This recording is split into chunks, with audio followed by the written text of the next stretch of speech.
Joining me now, Mark Avalone is president of Potomac Wealth Advisors, and Chris Crisanti is chief equity strategist and senior portfolio manager at MAI Capital Management. Welcome to both of you. Mark, I'll start with you. What do you think bonds are telling us right now? Bonds are telling us that when you have an environment with higher rates, if they manifest themselves, higher regulation, higher taxes, and you go back to some of the slower growth problems we had in Europe before COVID, that maybe global growth doesn't get out of control. China's certainly mired in a little bit of a quandary.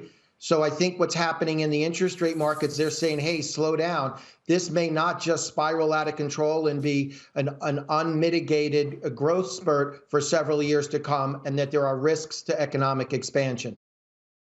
Tell me why you're sticking with big tech, despite, as you say, the parroted nonsense of rising yields hurting those names. Again, maybe we don't have to worry about that thesis today anyhow.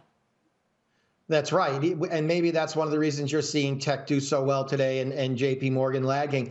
But look, this discussion that if we turn into a higher rate world, that technology stocks suffer, that's 1990 stuff. That's not going to even affect the Alphabets and Microsofts and Facebooks of today's. It might impact non-earning disruptive tech, SPACs, the Teledocs, the Zooms of the world who are unproven. So I think whether rates rise or whether they don't, I don't think that's a reason to sell out of tech. We think that that's a place investors want to be. You obviously need to diversify around that. We've talked about some other ideas before about where investors can be, but technology is at the core of our investment thesis.